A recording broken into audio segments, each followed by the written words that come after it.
Tendy. She shall consume you all. She is eater of worlds. Also, look at her butt. Look at that giant. I'm gonna sexualize Tendy here for a second. Sorry, Tendy, my dear, but it's just funny. Look at her. Look at that butt. Look at that Tendy butt right there. That's a Tendy butt, and there's giant Tendy eyes. She's gonna get ya. She's gonna get you with kindness and cuteness. Oh God, I'm sorry. I'm a weird dork. All right, everybody, let's pop on. I was about to say pop off, but that sounds way. I'm in a dirty mood today, aren't I? That's just where we're at today. All right, let me put Tendy back where she's supposed to go. She's just gonna hang out there, right on top of the eam. And now that I've scared everyone away or made everyone incredibly horny, let me pop on. All right. Nope, that is not. There we go. Hello, everybody. Get that right here so you can see my face lit up. I hope everyone is doing well. Oh, this is not a flattering angle for my face. My vanity is not being pleased right now. Anywho, hello, everybody. I hope everyone's doing well. Welcome to the stream. Hello, Miss Wicked Wolf. Hello, Guster. Hello, Lewis. Hello, Corva. Hello, Sleepy Person. Sleepy Person, are you me? Sleepy Person, I feel like you and I are twin souls at the moment. You sound quiet. I sound quiet. Let me see if I can pop this up. There. Is that better? Does that sound better? I can also do this a little bit. I can mess with my voice a little bit. How's that sound? That much better? Hey, Newt. Newt! Say hello to the people.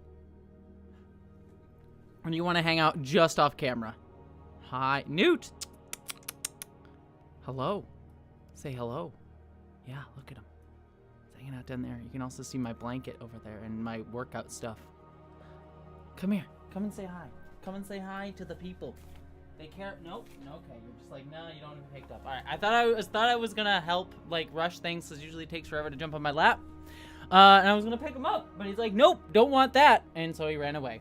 Hello. So hello, everybody. Before I get too much further, hello. Welcome to the chat stream. This is every week around this time on Thursdays. I pop on and we talk about whatever you all want to talk about. I just hang out, we chill, we chat, we have conversations about things. I'm in a weird and wonky mood. It has honestly been a weirdly emotional day for me, so I'm just kind of like, screw it, let's just hang out. So I hope everyone is doing good. The only announcement that I just want to make real quickly is I do have a video tomorrow. I might show off some of it during this stream because I just want to see your reactions to some of the stuff that I'm working on. As well as Saturday, I will be here in Seattle. I'm going to be at Geek Girl Con. So if you're in Seattle and attending Geek Girl Con, I will be hosting a panel called The Politics of Sci-Fi at 5:30. I forget the room, but it's at 5:30. So come check that out and come and hang out with me. And it should be fun. Why do I have a tape measure in my hand? I don't know. That's just, these are questions that you will never understand. Is the enigmatic nature of the trans woman that we just have tape measures within reach at all times. Yeah, come at me, conservatives. What is a trans woman? A trans woman's a person with a tape measure. Is it to measure penises? I don't know. I'm trying to riff here. I'm sorry. I'm in a weird spot. But yes, hello. Anyways, I hope everyone's doing good. I hope everyone's enjoying themselves and having a good day. Yeah. Oh, Kaylee and Conrad's video. By the way, I'll promote it here too. Yeah, Kaylee and Kaylin. I don't know how to say their name off the top of my head because we haven't actually spoken in person, even though we've talked on messages a bunch. But check out Kaylin Conrad's video that just came out. What is a groomer? It's a great. If you watched my Matt Walsh video and liked my Matt Walsh video, Kaylin's video is a great follow-up that sort of naturally goes on from what I was sort of talking about. That wasn't the intention, but it's actually a really great follow-up to a lot of the stuff that I was talking about, and I would heavily recommend it. Also, my pretty voice is in it, so there you go. But yeah, succinct, succulent. You're gonna make me tongue twist here. Hi, Jessie, new subscriber here. Just want to say I love all your Star Trek videos. It helped me reconnect with my first fandom member. Hell yes, yes, I will totally be down to help you reconnect with Star Trek. Hell to the yes. I'm very pleased with that. Shelby A says, how was your Halloween? It was a lot of fun. I didn't, so, okay, this is a fun story. You look beautiful, William. William, you look beautiful. So my Halloween was actually kind of fun. So I didn't do anything for Halloween other than I recorded my Babylon 5 podcast with Vera. That was my Halloween night. So didn't do anything Monday night, but Saturday night, a friend of mine, Grace Moore, who you may know from the Wonderful Women at War podcast, we're friends. She and I, we decided to hang out Saturday night, so we went to the Museum of Pop Culture here in Seattle. They had a Halloween party, so we dressed up. She dressed up as one of the Stepford Wives, and I dressed up as 7 of 9. I had a whole 7 of 9 cosplay, like silver catsuit 7 of 9 from her early Star Trek Voyager days in Season 4 Star Trek Voyager. And so we just went to that, got really drunk, and had a good time at the Museum of Pop Culture party after staying outside for an hour because we forgot to buy tickets. So I was like standing in like a skin-tight 7 of 9 catsuit for an hour in the freezing cold because we had to wait in line to get in. It was a very bad move. I'm surprised I didn't get a cold from that, to be honest with you. But from there, after the party, we came back to my place and we watched the 2 Halloween episodes of Quantum Leap, like the original Scott Bakula Quantum Leap. It was a lot of fun to watch those. Like, we were drunk and eating burgers and watching Scott Bakula. It was wonderful. But then, right about like 3/4 of the way through the last episode, the power went out, which was weird because it was like 1 in the morning and there was no, like, there wasn't windy, it wasn't thundering and lightning. The power just went out and we both looked at each other. We're like, are we about to get murdered? Because this is how the beginning of a Halloween movie happens. Like, the power goes out and people are unconcerned and it's Halloween night and you just get murdered. That's just how it goes. That's just and we're like, we're queer too. We're both queer. So we're like, of course, you know, at the beginning of the movie, you're not just off the queer people. We're just like the random queers that just get killed at the beginning of the movie that like just showcase like, oh, these people are just, we can kill the queers. It's fine. They're disposable. We'll have a final girl later on. You know, that's what we felt like. And I'm like, ah, shit, we're doomed. So yeah, it was a fun night. But yeah, after that we just went to bed and it was a good night. But it was a fun Halloween overall. So, oh, Minty Abyss, hopefully, good to see you. Mwah, heart, good to see you. Fate decided no Halloween piece for you. Exactly. Does anyone? So you said, so people asked my 7 of 9 cosplay. I shared it on Twitter. Let me see if I can pull it up here for you because I'm actually, I didn't get like a good full body picture of me, unfortunately, but I can show you a little piece of mine. Ah. Thank you so much, Lily Hazel Eyes. Here just to celebrate reading Break Your Heart. You're mwah, mwah, mwah. You're lovely. Thank you, Lily Hazel's Eyes. But let me show you a picture of that 7 of 9 real quick. So I can pull it up. I have to pull it up on Twitter because I don't have it on my computer yet. Here, I'll show this to you. Let's see if I can studio mode. There it is. Okay, I'm gonna just switch over real quick. Let's see, where's the button? There's the button. So there's, you can still see me probably. So there's me in my 7 of 9 cosplay, that I had on. So let's see. No, that's too big. Let's see. So yeah, there it is. That's as much as I have. I have some on my phone. I have another picture on my phone, but I can't really get on here very well. But I just thought that this was fun. So I even have the gay little Starfleet logo right there. It's not even the normal one. So I thought this was a good time. Okay, let me jump back so you can see my pretty face. So yeah, it was a good costume. That was my Halloween. I hope everyone else's Halloween was really, really good.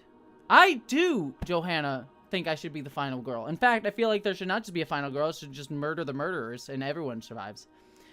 Nix the Phoenix, heart to you. Anti-trans comments are stressful, but you brighten my night. Thank you so much, Nix the Phoenix. Yeah, I've been, just to let everyone know, I'm actually feeling much better. Like, the past couple of days I've been feeling much better creatively. The past, like, 2 weeks, I've been having a lot of, like, panic attacks, anxiety attacks about creativity. Just because I've been having a lot of, It's just been a lot of things, but it's a lot of like wanting to feel like I have to live up to like the artistic quality of my past few videos, like the Matt Walsh one, while also being like I want to make sure I do right about the topics that I talk about, and it's just feeling so hard lately because everything when it comes to LGBTQ topics, it's so important right now, considering all the misinformation and horrible stuff going on around LGBTQ and trans people, and then also just the dehumanization that I faced. It just put me in kind of like mentally a really shitty place, like just seeing all the comments and just knowing that it's always just a fight and it's always just a horrific monster nonsense thing when you talk about trans issues. But this past week I've written about Star Trek Lower Decks, and then I've started writing about a video about Star Wars Andor, which I am so pumped about. Like, I'm so excited to talk about Star Wars Andor. I haven't finished writing the video yet, so I won't guarantee it'll be anything coherent. But I might write about Star Wars Andor soon, and like how that show is super, super excellent and like down for the revolution really a lot. Like, I'm surprised Disney made it, considering that show is so damn political, and I freaking love it. And it's just been nice to like write about things I love again, instead of being, I've just been in a having to talk about Matt Walsh and his shittiness and like other transphobic stuff for so long that, and I will probably still need to for a lot longer, but like I just forgot how much that like that controls your mental space and your outlook on the world for so long, if that's what you're in. And so just being able to write about something that brings me joy and just have fun with something that brings me joy, honestly has meant a lot to my mental health these past few days. So that's kind of where I'm at the moment. So long story short, the reason I share all of that with you is I hope you all are taking care of yourself. Legitimately, do not forget, all of you out there, do not forget to take care of yourself and to remember to find joy, even in the worst possible places, even in the worst possible times. It is so important to remember to find joy in the world, even when everything sucks, because finding joy in the world is the only way that we're able to have the energy to keep pushing forward. And it also reminds us of what we fight for, what we hope for. So remember to always find the joy. And I need to constantly, and I say that because I need to remember it myself a lot of time. I know it consciously, but sometimes subconsciously I forget it. So just remember it as best you can, and we always need to be reminded of it, because I'll forget. Months from now, 2 months from now, 3 months from now, maybe I'll be in the same place again, and I'll need to remember to find my joy as well. So just always remind yourself to find joy in yourself and in each other and with other people.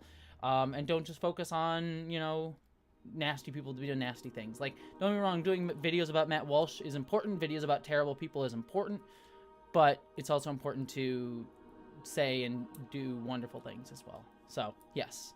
Oh, Randy, say heart to you. Take care of yourself too. Share your love and optimism. Mwah, mwah, mwah, mwah.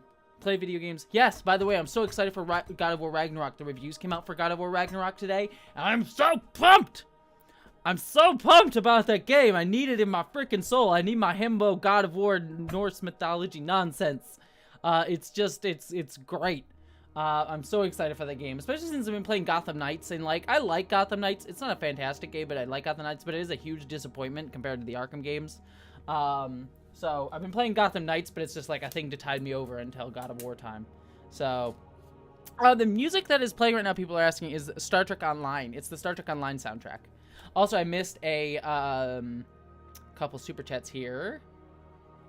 Super Desi, heart to you, my friend. Mwah! I'm only here for a scant few minutes. I was at Big Bad Con. I'll chat with the promoters to see if you can get you an invitation as a guest of honor. Oh, I would be honored. Like, legitimately honored. No pun intended. That would be amazing, Super Desi. I would be absolutely honored if that happened. But if not, I would still love to go to Big Bad Con. That sounds like it'd be a fun time either way. I don't have to be the guest of honor. I can just be a nerd and be there. So let's see. Cade MacArthur says, hey, Jessie Jenner, when were you diagnosed for autism? I was diagnosed...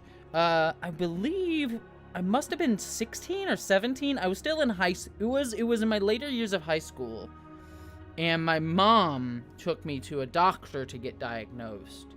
My dad and my stepmom didn't want that to be me to get diagnosed because they were worried that it would, like, because I was like, I'm high functioning. And my mom is, because my parents are divorced. My mom is a bit of a hypochondriac for a lot of things, and that's just beyond like autism stuff. So she tends to be an over worrier about things. She has a lot of anxiety about a lot of things. And so my dad and my stepmom's side, they were worried about me being like, feeling like I was being pigeonholed and defined by being on the autism spectrum. And on the other hand, my mom was like, wanted it so like she could, because my mom and I have always had somewhat of a fraught relationship. I still love her. We get along. It's not like a terrible relationship, but we're not super close, and there's always like friction between the two of us. And so she wanted she wanted to have a diagnosis, not for my sake, but to, you know, just looking at it now, I can kind of see like the reason she wanted that is that she wanted justification to like prove to herself why she wasn't able to get along with me. And so the autism diagnosis for her was a reason to prove to herself why like it wasn't her fault. It was something wrong with me or something like that that was the cause of the friction, which is not the case. And again, I love my mom, I adore her, I just see that that's mentally where she was coming from with that. Anyways, long story short, neither of them were right, because ultimately what that diagnosis allowed me to do as a kid was allow me to understand myself. So honestly, while they both had sort of opposing viewpoints, the real thing, and I think the doctor expressed this to me and I really appreciated it, was that I was able to understand it for myself and appreciate it for myself. Also, the other thing too that I should also talk about with that is at the time, I was perceived as a boy, and people who are perceived as boys are much more likely to be believed when people when like diagnosing them for the autism spectrum. So there's a lot of research has been done on boys, and so the way that autism presents in masculine seeming people is much more at least people socialized as men is much more easier to initially see. Right, and there's a lot of bias towards diagnosing men on the autism spectrum. Again, perceived as male, and also like autism to a degree has to do with socialization. And so because I was seen as a boy and asked to socialize as a boy, there were elements of me being on the spectrum that were sort of presenting in a way that is more akin to how it would present in people perceived in like boys generally. So it's a complicated thing, and I'm not by any means an expert on it, but it's an interesting sort of question. So long story short, I got diagnosed at 16. So I missed a few super chats here. Let me get on those real quick. Sarah, good to see you, Sarah. Mwah, sending you love, my friend. By the way, Sarah, your video recently on was it Taylor Swift's recent video was really good. I took a watch of it. It was very honest, and I know you sort of did it off the cuff, but it was such a good video. So sorry, I really liked that one a lot. Even though I don't watch Taylor Swift, it was nice to listen to you talk about that situation.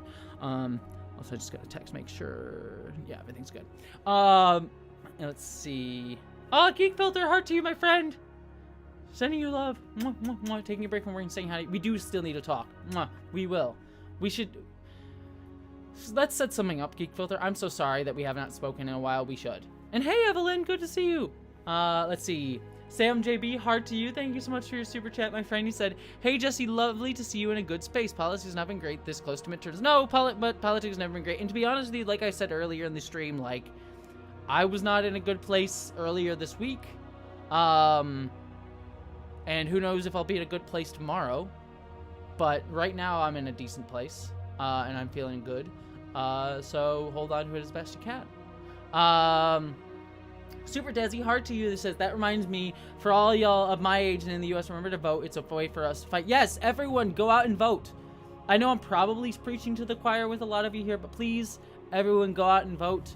Know that voting is not the end-all be-all of our activism or the fight. It is harm reduction, at least to my mind, and I'm not telling anyone how they have to view this, but for me, voting is harm reduction at this point. The system right now, especially for trans people, is not great in any way, shape, or form for really anybody except for those at the top. And so it sucks that is the case, and it may feel like disillusionment, like, oh, what does it matter if I vote? You know, even if I'm in an area where, I know that a Republican's going to get voted. It's like, no, still vote, because it shows, even if you don't get your candidate in, it still shows to others that there are people around them in their community still willing to fight. So it's just a visual thing. Like, look, 49% of people, as opposed to 51% of people, still agree that like this is worth fighting for. And it's also like, even if it is harm reduction, it still reduces harm. It can still help people, and ultimately there are some things, positive things, that can change and come out of this, even if it's not going to upend the entire system for everybody in the way that it should, to protect people who need it. So if you are feeling disillusioned, if you are feeling like it doesn't matter, I understand. I totally get that. It's a totally valid feeling. But if you can, go out and vote.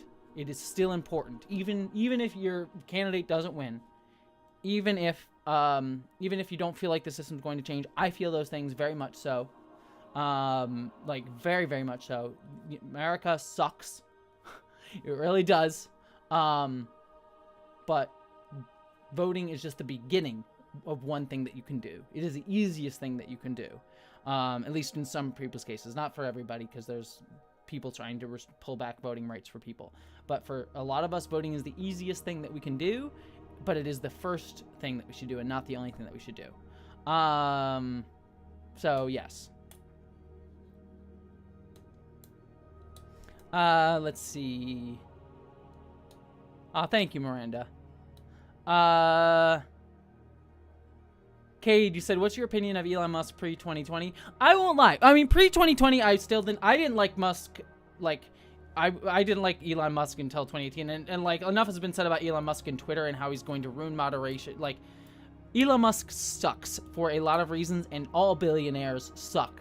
Elon Musk specifically sucks for a lot of different reasons, but being clear, all billionaires suck. There's no good billionaires, because being a billionaire is inherently a position in our society that no one should hold. And it already means that to get to that point, you had to have done terrible things to get that much money, and taking advantage of people, and no one should be billionaires ever. Elon Musk specifically, and everything that's said about Twitter, he sucks too. What I will be honest about, and I think it's important to, like, there are a lot of people, and the same thing happens with like J.K. Rowling, and this happens with a lot of figures like that leftists and like left-leaning people like talk about when we talk about people who are absolutely horrible, who like were venerated publicly. And I'll be honest about my experience with Elon Musk, right? Is I actually did buy into. I was never like a Musk bro or whatever, but like there was, as someone who was like a big science dork, I loved Star Trek and things like that. I loved being like a science nerd or whatever. Like, of course, at a certain point where I didn't pay much attention to Elon Musk, I wasn't looking at him, but when people started, like, yeah, he's doing SpaceX, he's helped getting us into space, I was like, oh, that's really cool. It sounds like a great thing. You know, when Star Trek Discovery referenced him in season 1 of that show, and there's like, Elon Musk helped change the world, I'm like, yeah, that makes sense. Elon Musk was wonderful, you know? But I've had a journey of coming to understand, like, in my own politics and my own experience, you know, as a trans person, becoming more aware of people being marginalized. Like, as I was, like, there's a distinction between, like, the internal problems that I faced as a trans person and the privilege that I have being perceived as a male at certain points in my life. There's interesting sort of, like, tensions in those conversations. But, you know, I wasn't fully aware of marginalization on, like, a systemic level until I started coming out as trans and, like, understanding more, like, how things like money, class, you know, identity, things like that come into the conversation as much as I do now. And so at the time I was like, yeah, Musk is a decent dude. And now I understand he sucks. And I think it's important to understand that's the journey that some people go on, because I do see, and I see this a lot with like J.K. Rowling too, where people like will be like, J.K. Rowling always sucked and I hated her and she was awful. And yeah, there's a lot of evidence to show that J.K. Rowling always sucked, and some people caught on to that and understood that and hated her or disliked her or had problems with her beforehand, as well they should have.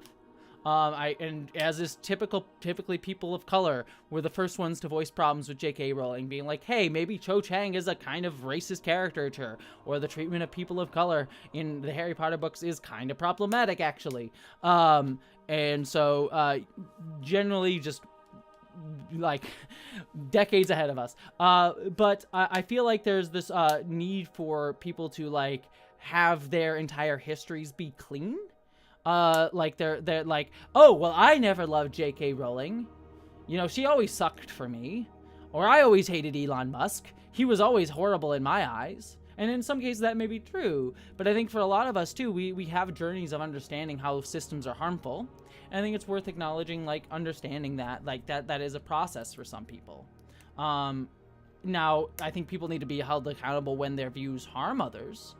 I'm not saying people should be left off the hook if their views harmed other people, but then there are people like me and others who are just like, I liked the Harry Potter books, or I thought SpaceX was kind of cool. That is still something that we needed to decode from our brains. But it's part of like the process of coming to understand that. So hopefully that all makes sense, I think. So let's see. Danny Miller Gaming, heart to you, my friend. Did I miss anything? Mag, I missed your super chat. Sorry. I missed a few super chats real quickly here. Let me just look at those. Marg, you said vote. This is our power. Exactly. Agree with you. Mwah. Heart to you. And Redtail Smirgle. Apologize if I say that wrong. He said, yo, sending love. We'll be on HRT for a year. Come tomorrow. I wanted to say thanks for being an inspiration. TTYL on your server. Thank you so much, Ty. Well, thank you so much, and congratulations on 1 year on HRT. That is freaking amazing, and I'm so happy for you, and congratulations. Happy hormone birthday, I guess is the best way to put it. Happy hormone anniversary. Hormone-aversary? HRT-very. Hurtvery. Hormone replacement versary. Hormone anniversary therapy. Yeah. I tried my best. Alex, heart to you. Say you look so comfy and so effortlessly beautiful. Well, thank you so much. There's a lot of effort that went into this beauty, whether it be the work of surgeons or makeup. I'm not wearing any makeup right now, but there's a lot of work that goes into being this beautiful. No, it's I'm just making jokes, but thank you so much. I really appreciate that. And yeah, mustard was cool when I was in high school. I first learned about it, quickly realized. Exactly, minty squids. Agreed with you.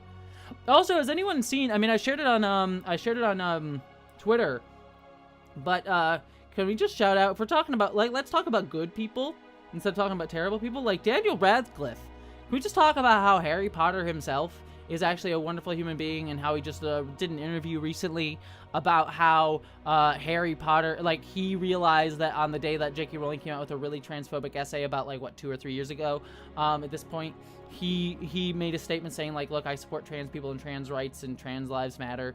He stated that same day or the day after.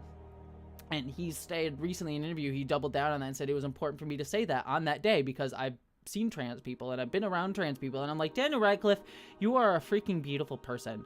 And I love that he said that he felt it was important for people to understand that not everyone in the franchise felt the way that J.K. Rowling did. And I like that he is reaffirming that now in the face of Ralph Fiennes sort of siding with J.K. Rowling and saying his horrible stuff. It's also recently with, like, Graham Norton being attacked and pushed off of Twitter for not even saying trans rights. Like, Graham Norton didn't even say trans rights. Graham Norton said, like, listen to trans people. Graham Norton said cancel culture doesn't exist, it's just sometimes people are held accountable. And then when someone asked him about J.K. Rowling, he didn't even say trans rights. He said, I don't know, listen to trans people maybe. Which is like the basic take, you know? Like don't get me wrong, I love Graham Norton. Graham Norton's great.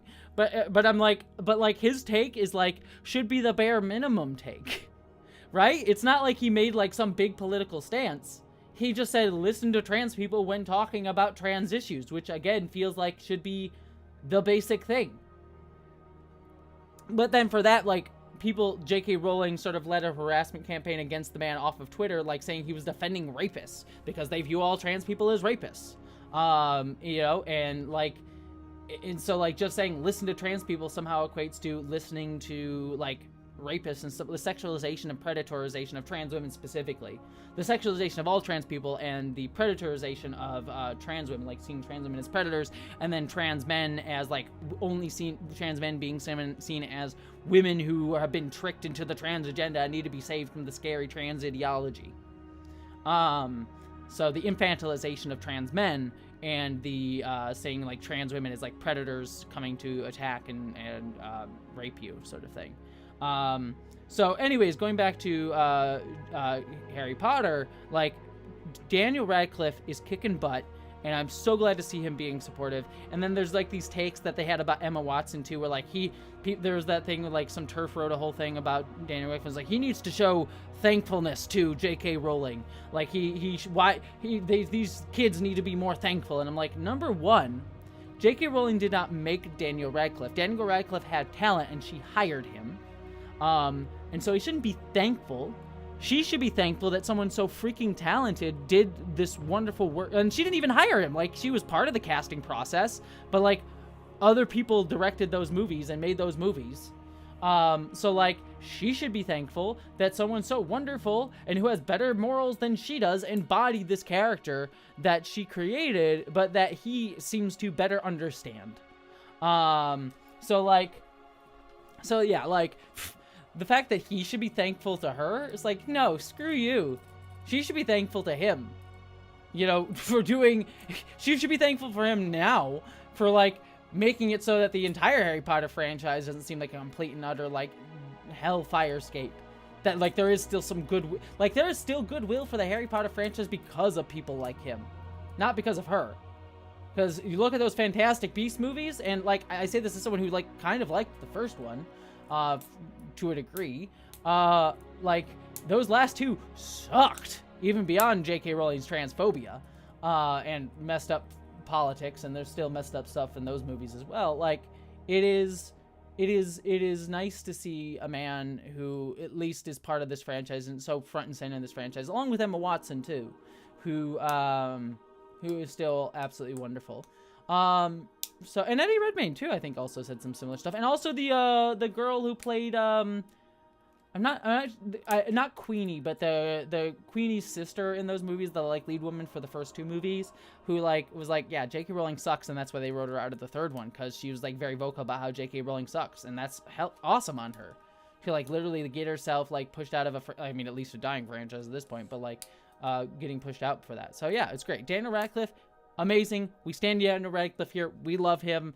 Go watch movies with Daniel Radcliffe in it, because not only is he just awesome, he's a good actor. He was a pretty great actor too. So, let's see. Nyx the Phoenix, heart to you. Need a POS gender fluid peep. Jeffrey Marsh is neat. I don't know what that means. I don't know who Jeffrey Marsh is off the top of my head. A piece of shit. Gender fluid? Jeffrey is like Jeffrey Marsh a gender fluid person who kind of sucks? Oh, Jeffrey Marsh. Oh no, Jeffrey Marsh is the person who's like a TikTok star who keeps getting vilified by folks like Matt Walsh. Oh, Jeffrey Marsh is, I mean, I don't know, maybe Jeffrey Marsh has said some terrible things, but from what I understand, Jeffrey Marsh is a really wonderful person and done some really cool stuff. From what I know of them.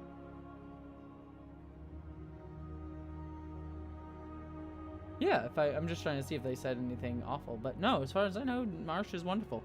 Oh, positive, not piece of shit. Got you, Nyx the Phoenix. Got you. I saw POS and I'm like, piece of shit. I'm like, no. I don't think Marsh is a terrible person. You meant positive. Gotcha. My brain. Blame my brain. But yeah, no, Jeffrey Marsh. Yeah, positive non-binary representation. Hell yeah.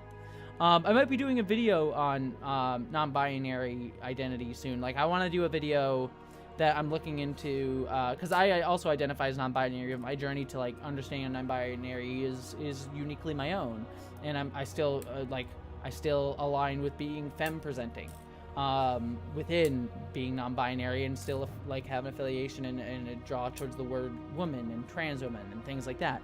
So like there's an interesting thing. So I want to do a video that's kind of like what Matt Walsh's What Is Woman should have been, which is an earnest exploration of what this identity means.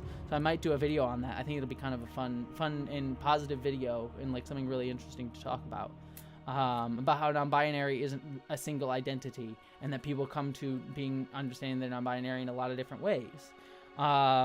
And non-binary can mean many different things. Non-binary for some people means part of the trans community. Sometimes it doesn't. Sometimes being non-binary is a political choice. Other times it's just an identity. Like the non-binary is such an interesting identity to discuss, and because it intersects with so many different ways to think about queerness, to think about identity, to think about gender, and is not one specific thing.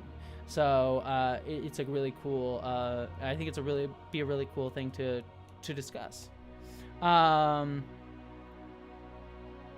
So, I wonder if you could do a What Is a Woman Really? I would love that. Honestly, if I had the money and time, what I would really love to do is a movie like that. And I saw some super chats that I know I missed. I'll get to them real quick. Diana and others.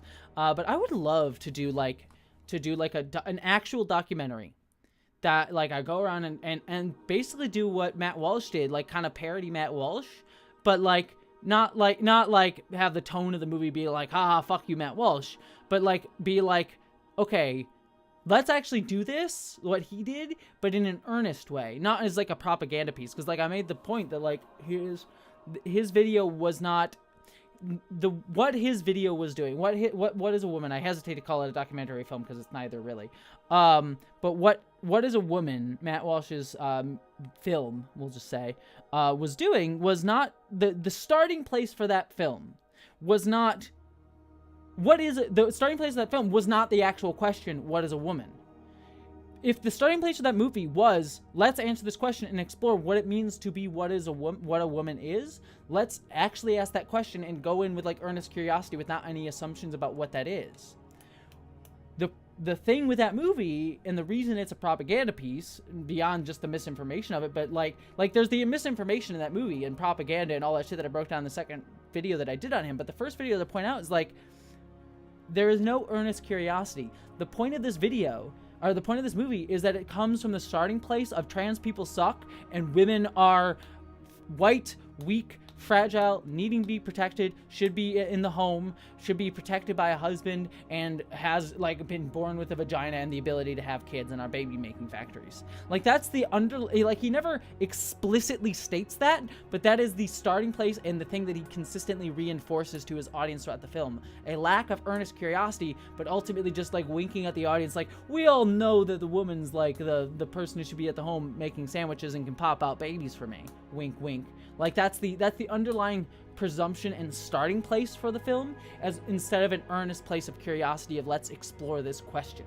And whether he states that explicitly or not, it is the underlying presumption from the start of that film. And you can see it in every single scene of like he has already had that presumption made in his mind, and everything else stems out from that. So I am in a combative mood today on this stream, aren't I? Wow. Whew. Sorry I'm talking so much. I mean, this is why you come to my streams, but like, I'm feeling like, I feel like fighting the world right now. I don't know, I'm feeling in a good mood. Anywho, let's see. I want to answer some of these super chats. Diana, heart to you, said, been a while, hope you're doing well. Just got back from a big bad con, a big bad name tag nickname with Jessie. Oh, that's amazing, thank you. For always, for fostering your loving wonders community, sending all the love and support. Oh, sending you love to both you and Jessie. Mwah, mwah, mwah. Love to both of you, my friends. Mwah. Next super chat. Tyler, Toho is doing a new Godzilla movie to be released on the 69th anniversary of Godzilla. I saw that. It looks really cool. I still need to watch Shin Godzilla. That announcement reminded me I need to go see Shin Godzilla. Because that movie, like, the bureaucracy of an attack like that movie's all about bureaucracy of a big monster attack, big kaiju attack, and that sounds fascinating to me. So I need to watch Shin Godzilla really badly. Catching up on other super chats. Jar Jar Ed, hard to you, said, hear me out, a comedy where someone is the chosen one but refuses to do anything and Earth gets destroyed at the end. Isn't that kind of like sounds like kind of a mix of Wheel of Time and Hitchhiker's Guide to the Galaxy is kind of what you want, Jar Jar Ed. Like that's how that you would pitch that. Would be like, what if Wheel of Time met Hitchhiker's Guide to the Galaxy? That actually kind of sounds like what that would be. That would actually be a really cool video, right? That would actually be kind of fun. I know I haven't seen Shin Godzilla. I want to. I will at some point. In fact, I might even watch it this weekend because this announcement just kind of reminded me that I wanted to watch that. So I might actually see it soon now that I've been reminded of it. Let's see. Emily Jane, heart to you, said, I'm a 38-year-old trans woman and never got into Harry Potter, but being attacked by an idol of mine growing up, John Cleese was heartbreaking. Love you. Yeah, no, I mean, I never idolized John Cleese because he was a little bit before my time, but I did watch a lot of, like, the Monty Python movies and the TV show and all that jazz. And there were even elements of Monty Python that were, like, subversive gender-wise. I mean, like, what in the movie Life of Brian is actually one of the best, like, where the scene there is, like, a trans woman in one of those scenes. And, like, the comedy comes from, like, hey... the comedy comes a little bit from like, hey, there's a man who is clearly a woman, quote unquote, in the scene, but like the humor comes from that just as like a person that exists in the scene, but then the jokes don't ever stem from invalidating her identity. Like her identity is never invalidated as a person, and so like it's actually like in a weird way, it's not like a perfect scene because there's still the like, haha, look, man in a dress, isn't that funny humor. implicit in there, but explicitly it's still a really good scene. And like the Monty Python and John Cleese specifically were always about like sort of pushing that boundary of gender and acceptability in terms of like what is seen as okay in terms of like gender norms for men and women. And you would think that, like, as someone who made that type of comedy, he would understand and be more understanding for trans people and things like that. But no, he's just doubled down on his shittiness. So it's just, it really kind of sucks, especially. And so while I never, like, venerated John Cleese, I mean, I loved Monty Python, I loved Faulty Towers, but I was never, like, in love with it. It was never, like, a foundational part of my, like, identity in the way, like, Harry Potter or Star Trek was. So, but I could definitely understand it being that for somebody, especially someone of maybe the generation before me. So yeah, I totally understand and feel that. Faulty Towers is great. But yeah, it just sucks. Leah, heart to you. You said, hi, Jessie. Lots of love from Japan. Oh, sending you love, my friend. Mwah, mwah, mwah. Thank you. Nicole, heart to you. It said, hey, doll, IDK if you saw me before, Mrs. Cellophane. I believe I saw you earlier, but thank you so much, Nicole. Sending you heart. Dark Excalibur, if you plan to make that movie, you know I'd back the Kickstarter or Indiegogo. Oh, thank you, Dark Excalibur 42. No announcements yet, but I not that one that I just described, but I might have some projects in the near future that if that's something would be interested in, keep that in mind, and I'll say that for now. But it won't be until next year probably. But if you would kickstart a project of mine, keep that in mind, because that may happen. Let's see. Nix the Phoenix, heart to you. Send the same thing. Let us know when your Kickstarter is for your movie. Thank you. I will let you know. Danny Miller Gaming, heart to you, my friend. Sending you love. Mwah. Thank you for the super chat.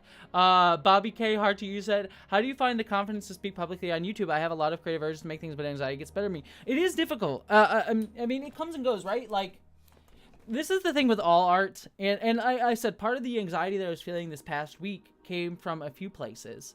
I'll just be, like I said, I've said this before, but I'll sort of explain where like I was this past week, and hopefully it'll sort of draw out the question that you had, because I'll sort of circle it back. But like this past week, I have been feeling a lot of anxiety. As a creator, for a few reasons. The first is a purely artistic one.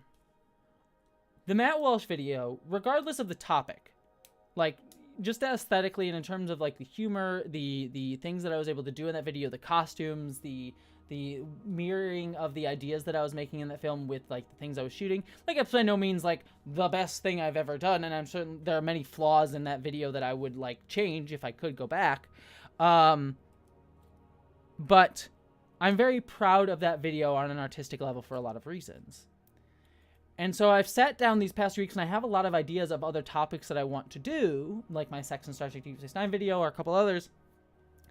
And there is this element of it feeling daunting, because it's like, I have these cool ideas, but will they live up to what I did before?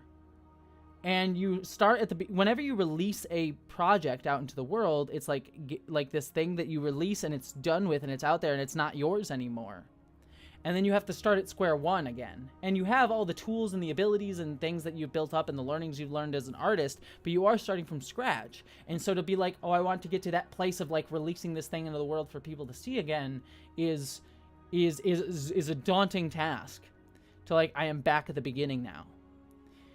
And that caused me a lot of anxiety, because that also mixed in with two other feelings of the fact that as a trans person, that video was one that was important. It wasn't just an artistic achievement where it's like, I felt like, oh, you know, it failed or didn't and people like it or not. But it also felt like the issues that I was presenting in it are ones that were important for people to hear, important for people, because it could actually mean something to somebody and actually help somebody and actually change people's minds about something. And that's what I wanted to do. I'm not trying to think of high and mighty, but it's just like, oh, I can change minds. Like, no, I wanted this to do good in the world and to help people. And to have that pressure sometimes as a trans creator when you are making something is scary, because the truth of the matter is I am a human being who is fallible, and I do a lot of this all by myself. I have editors and things, and script readers and stuff too, and some research help on things. But a lot of it is like me, and so when you have that pressure, you're like, if I fuck up, I could actually cause harm, and so you get scared of that. And then on the other element of things, it is scary because of also the dehumanization that you face as well as a woman, as a trans creator, because there's a lot of harassment and terrible, nasty stuff, some of which I talked about in the Matt Walsh video itself, and that also causes some anxiety because it's really rough to see that. And one other thing too, and I was thinking about making a video on this. Sorry, this might actually get very real for a second, so I apologize on this front. There's another thing that, especially in creators in these political type of spaces, that sucks. And I say political. Sometimes it's not, like, talking about trans issues shouldn't be political, but one thing that really sucks, and my friend Princess Weeks and I have been talking about it, and she was open about it in a video, which is why I'm happy to talk about it publicly, but, like, it is hard because I put things into the world because I want to see what all of you say. You know, I don't, you know, I make work, I don't make the thing, the smart move, and like the executive minds at Hollywood, or like someone who like a Mr. Beast type of person, you know, if I wanted to like just do this to make money or just do it to survive or whatever, like I would do the videos that just work for the algorithm, right? But what I try to do is I try to make something that I want to see for myself in the world and hope it connects to other people. And I want that to be, like, that's how I make the art that I make. And sometimes that means the algorithm's going to hate it because it's not, like, algorithm friendly as a topic or whatever. But it's why I do this. Because I want to make something for myself in the hopes that it will be meaningful for someone else. And as a result, I do put it out there and I do see it is meaningful to so many of you, like a lot of you in the chat right now. And that really means a lot. But to engage with that sometimes, especially on YouTube, to find the wonderful, positive, kind community as a creator also means you have to expose yourself and be vulnerable in ways that open yourself up to other people to judge and attack you. And so while I feel like so many of you find my stuff and resonate with it, you also expose yourself to people who will not resonate with it for whatever reason. Whether you failed something, or you messed up, or they just don't like it, or they wish to dehumanize you as a trans person for existing, and will never even give a chance to see your art as something that might meaningfully connect with them. And everyone will have a judgment. And that's how art goes, to a degree. I mean, the dehumanization is its own element of it, but, like, no art, no content is going to be for everybody. And when you try to make something for everybody, you get milquetoast stuff like what Disney makes half the time.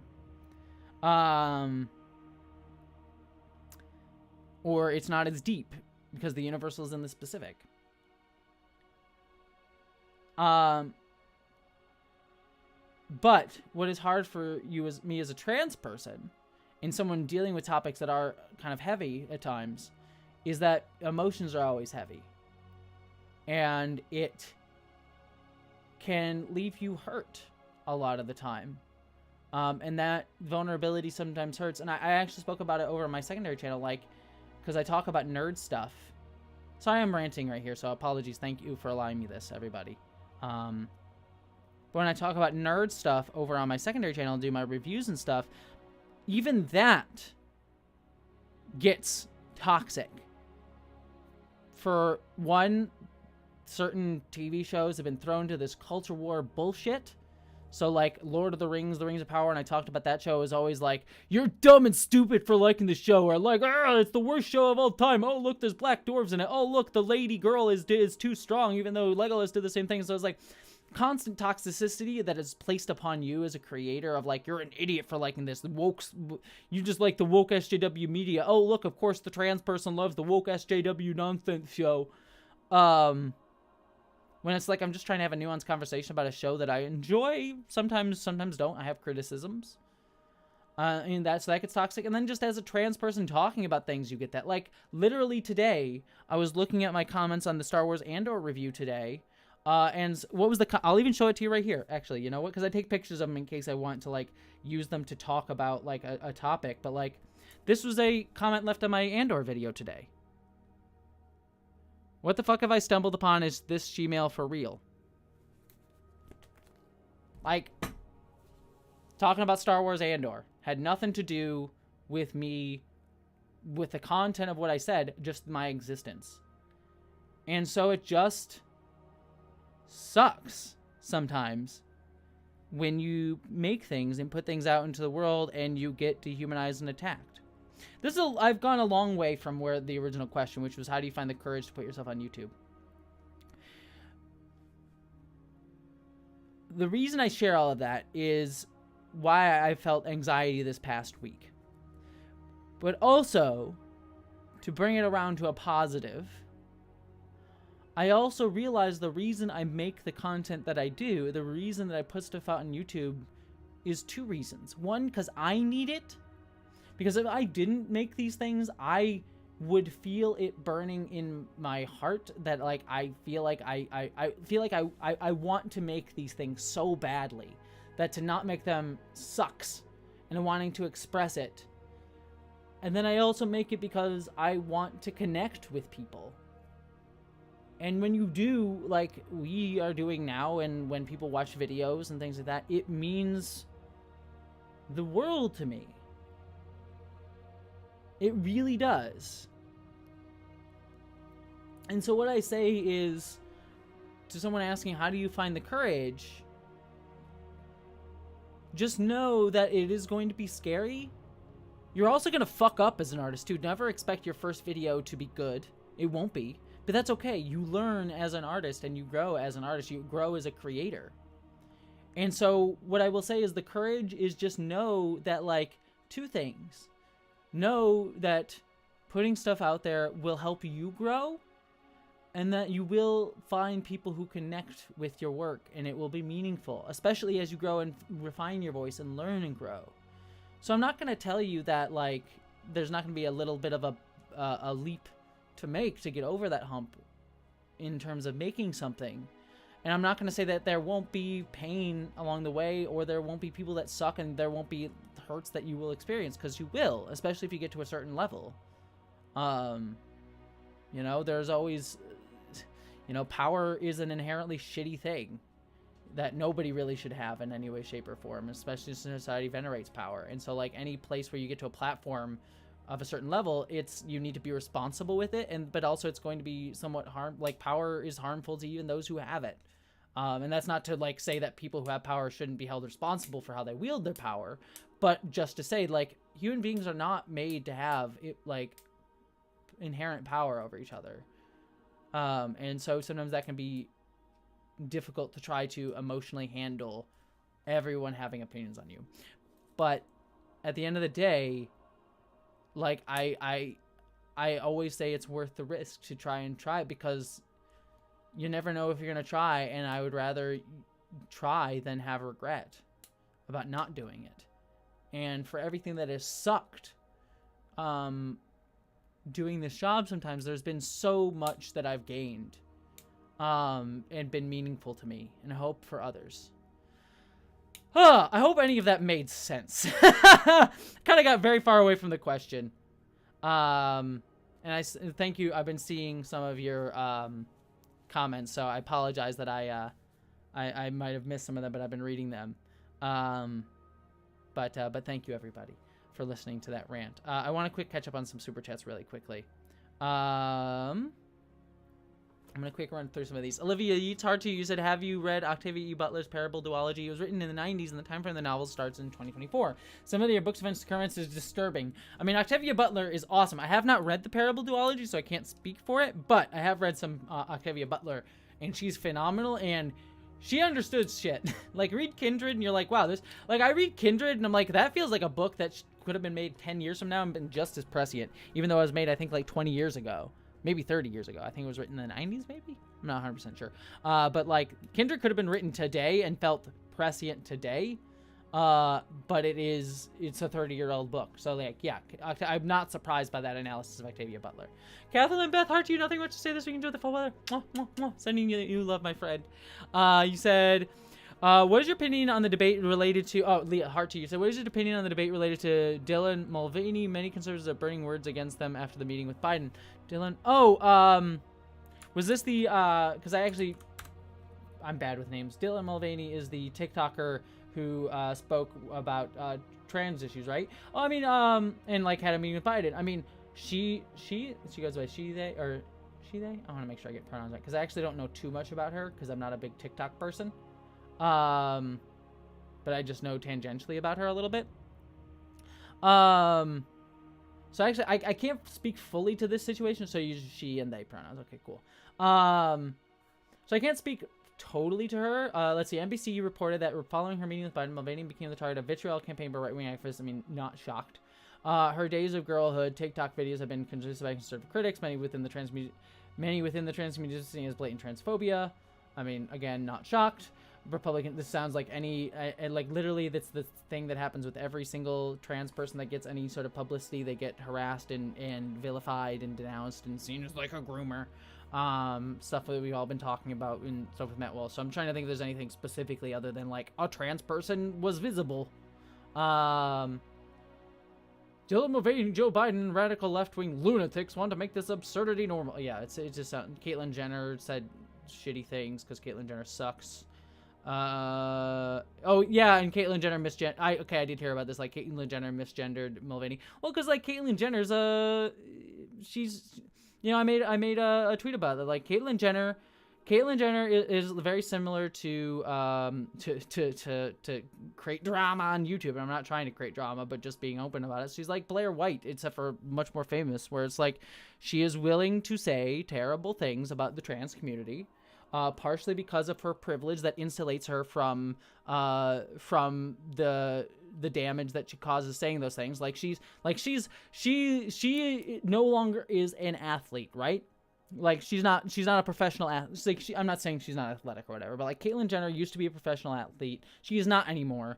So it doesn't harm her to say trans people shouldn't be allowed in sports because it's not going to affect her position or place in the power. And because she's someone who like has a lot of money and spends a lot of time with right-wing folks in those spaces, her interests more align less with being seen as a professional athlete and more with someone of that level of class and her political ideology that she spends and hangs time with. So she is willing to sell out her own community to look good to those people, and she is willing to be blatantly transphobic towards people like Dylan in order to gain points with those people who will never fully see her as a full person.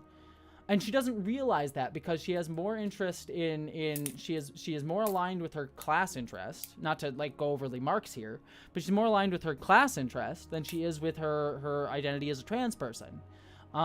Because class is more important than like being trans in a society that values money and power over everything else. So, she is willing to marginalize herself and her own community and throw her own community under the bus to gain attention and to be like to gain attention and be seen as like a person, to use the term, a pick-me trans. How that relates to Dylan, I mean, like I can't speak specifically to Dylan's views, but from everything that I've seen of them, they seem really cool and seem like they're doing a lot of good work for visibility with trans people. Literally speaking to Joe Biden is freaking awesome. So maybe there's something problematic there that I haven't seen. I don't know. But from what I've seen of them, they're awesome and doing really good work.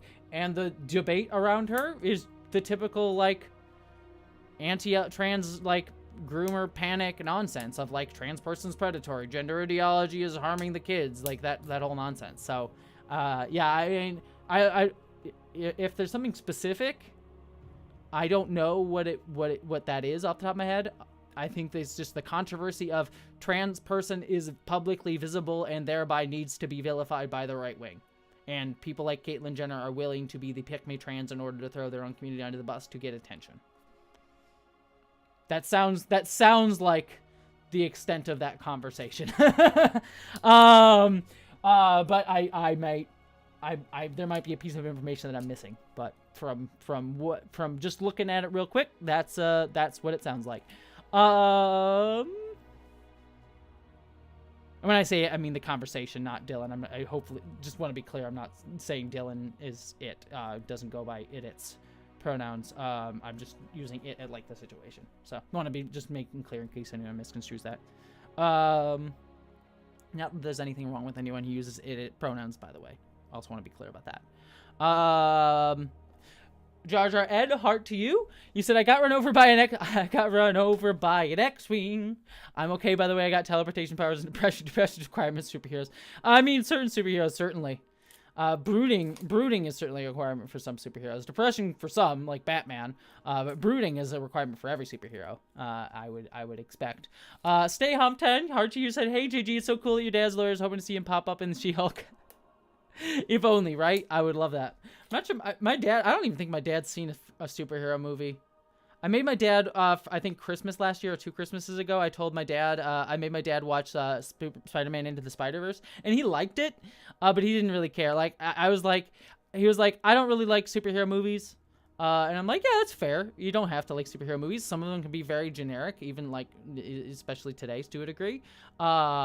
But if you're gonna watch one, watch this one. He likes Spider-Man Into the Spider-Verse, but he also doesn't like cartoons in his mind. So it's like, it was superhero and a cartoon, so it's kind of working against him. So the fact that he liked it, I feel like was really credit to the movie. To be very frank, I still think Spider-Man Into the Spider-Verse is my favorite superhero movie. I'd have to think on that, but it's definitely at the top, or close to the top. The animation's amazing. The theme of, like, anybody can be a hero is like, a theme that resonates with me a lot. Like, that it's not about venerating an individual, like, one single... Like, that's the thing that I love about Spider... So I'm going to get off on Spider-Man Into the Spider-Verse here real quick. I'll just say this real quick. The thing that I love about Spider-Man Into the Spider-Verse is that is in a way, a subversion of the superhero problem.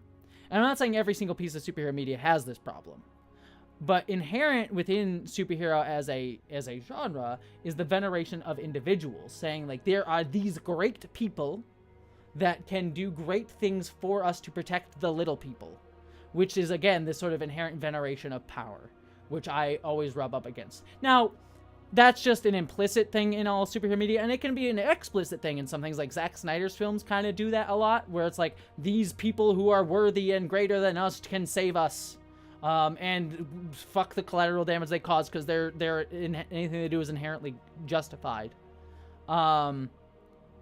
So that's like explicitly in Zack Snyder, but things like Avengers movies, Marvel movies, like, that's still implicit. But because those movies center on, like, a community of superheroes, it is less the problem because, like, yeah, there are everyday average people that we forget about in the MCU, which I think is a problem. But I think is a less of a focus, and thereby you can kind of more focus on the sense of community and equality between the characters that the movies do focus on. So a little bit better. But when you look at someone like Spider-Man as a character generally, I mean, even Sam Raimi's films do this, and Patrick Wilson, blanking on his name, other YouTuber, Patrick Willems, excuse me. Patrick Willems did a great thing about Spider-Man recently that was like how Sam Raimi's films showcase a lot of like the average New Yorkers and everyday people. That like does that, but like Spider-Man as a hero is like, he's an average guy.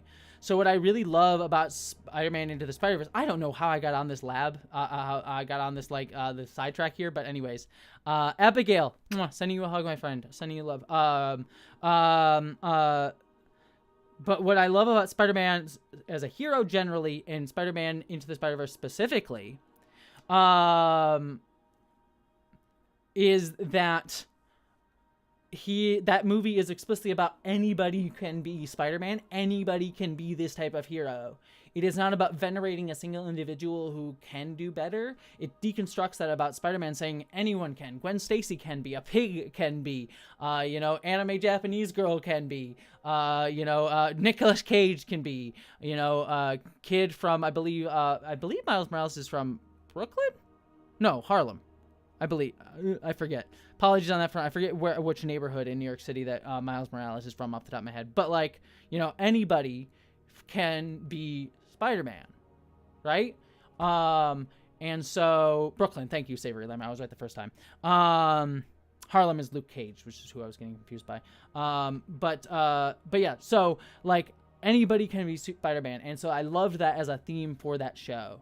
So yeah, I think that that's why I think Spider-Man Into the Spider-Verse is not only, I think, just visually and like visually one of the best, humor, like some of the best humor, some of the like most creative stuff going on in the story, but it is also quite literally textually a theme that I resonate with, and implicitly explicitly tears down one of the major problems that I see that is an implicit problem within superheroes as a genre.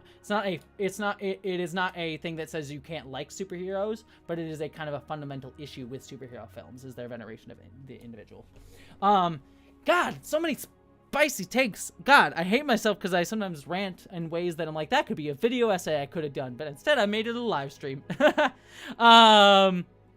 We're getting to the end here. I want a quick run through the super chats because I'm gonna have to go get dinner. So apologies that it's a ranty stream. I'm having a lot of spicy takes today. Emily Jane Schmidt to you says, as a trans woman in Alabama, I get a lot of hate just working. I'm so sorry.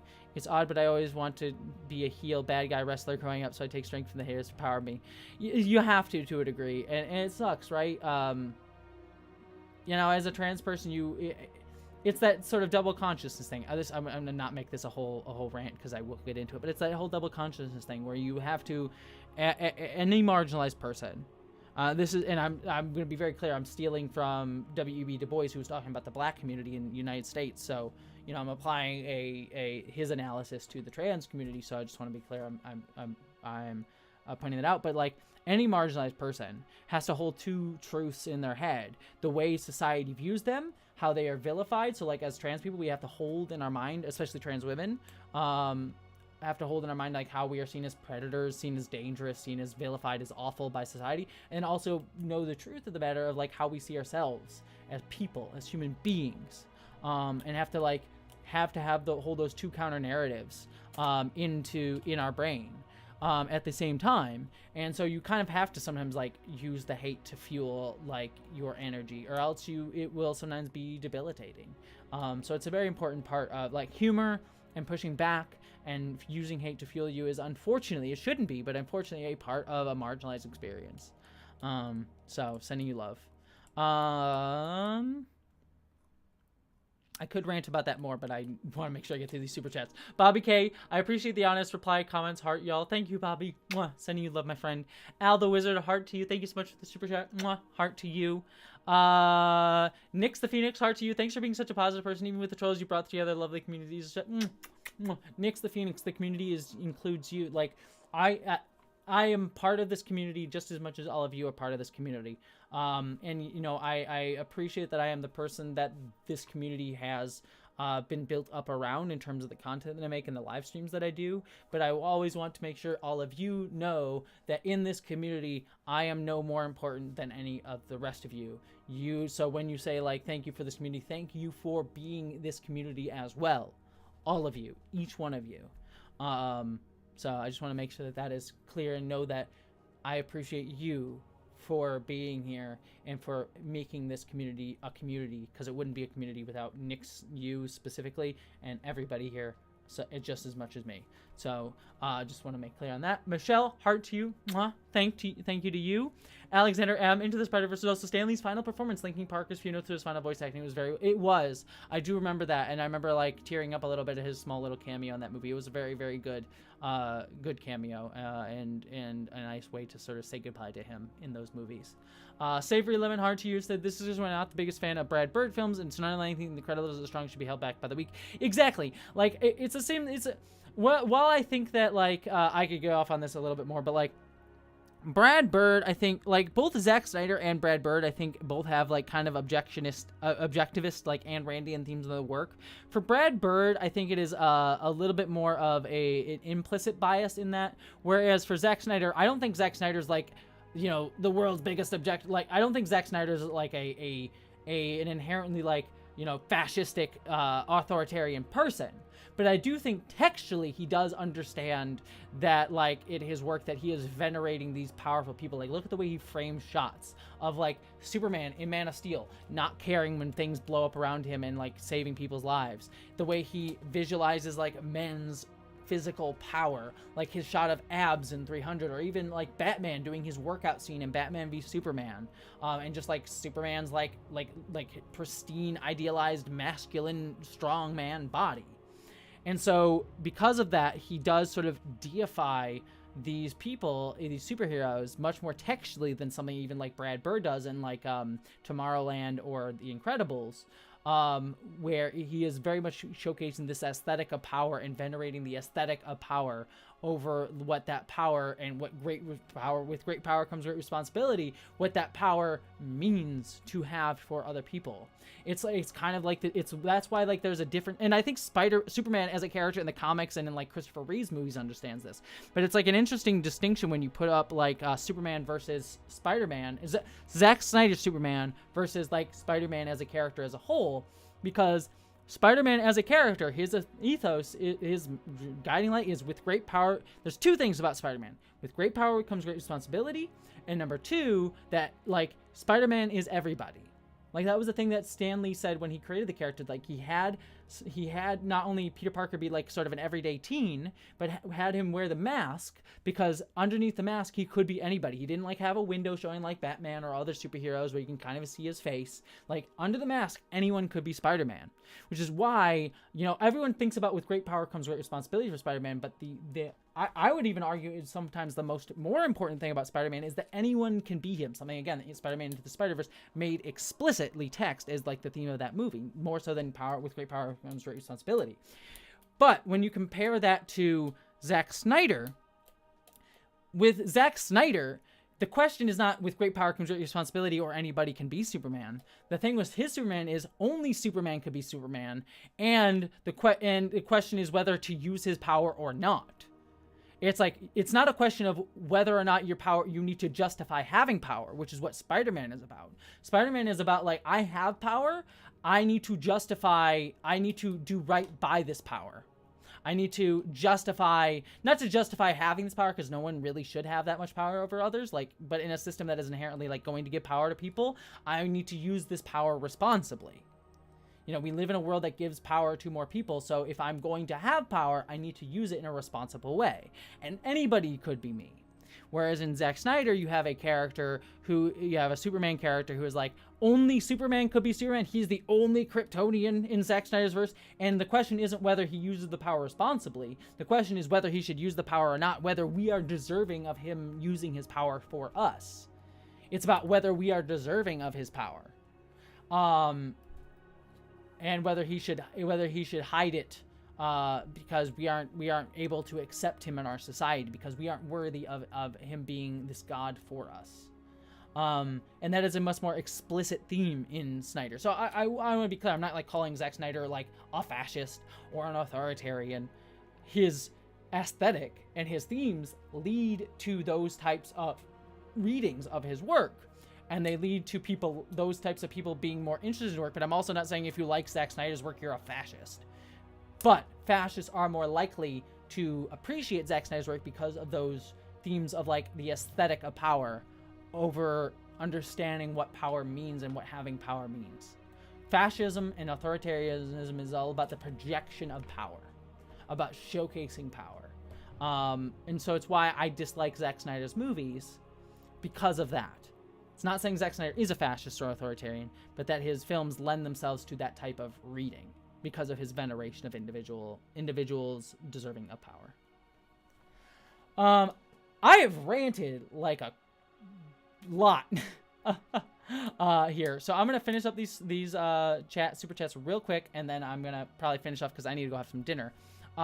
Let's see. Geek Filter. Live stream and vid watchers are often different people. Make your video superior. Great. Mwah, mwah, mwah, mwah.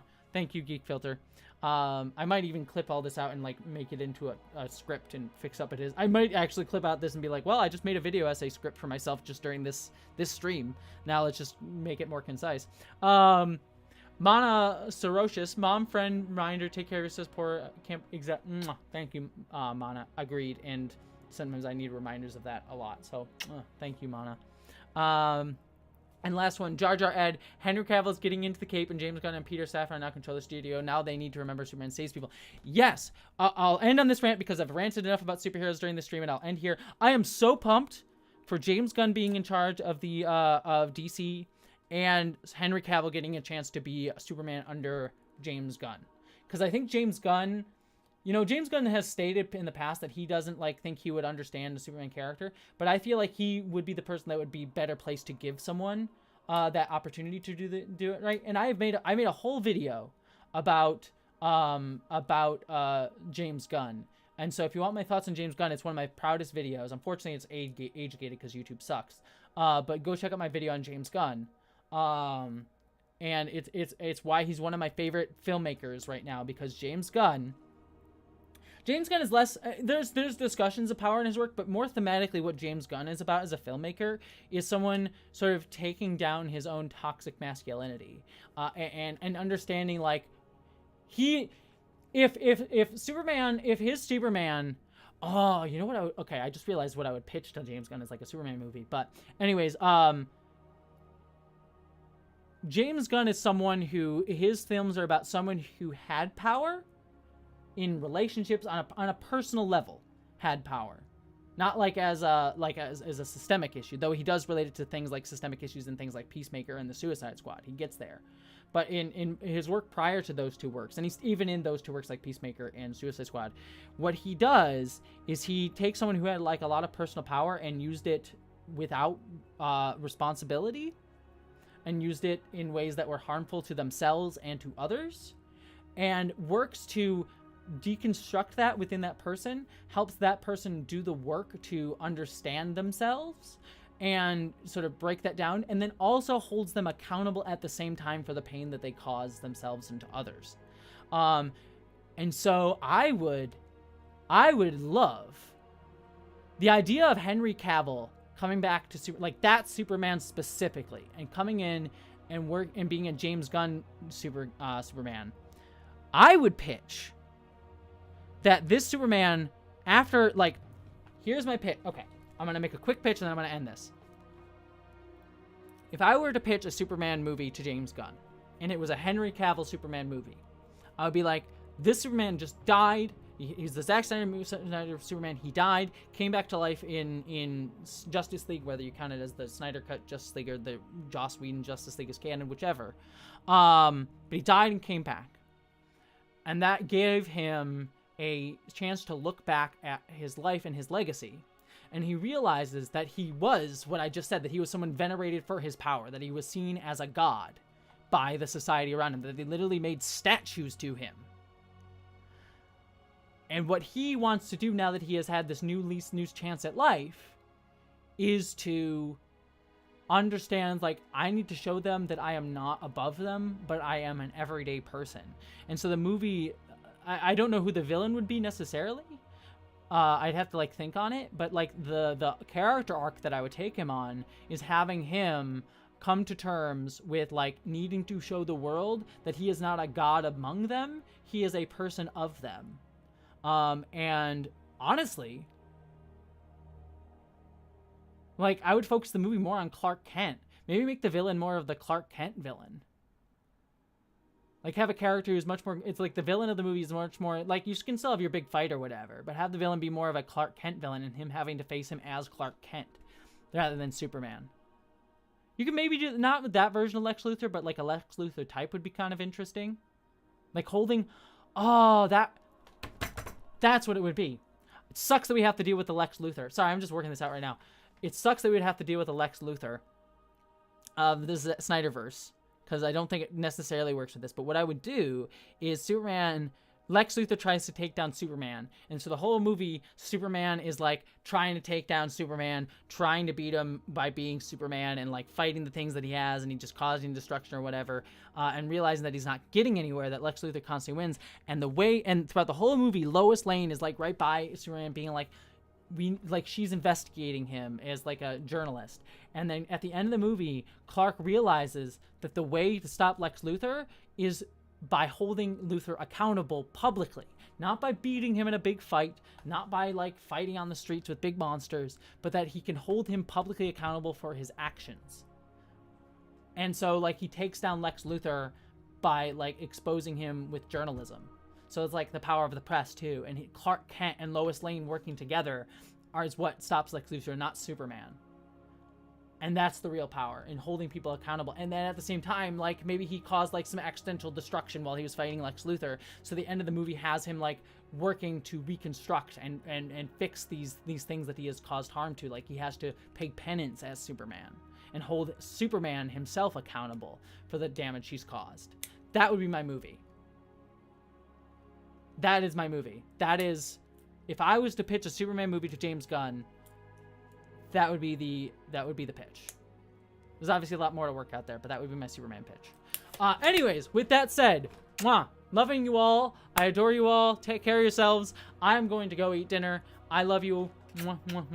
Take care of yourselves. Love you all. Live long and prosper. This has been a very superhero focused stream. So, take care of yourselves, my friends.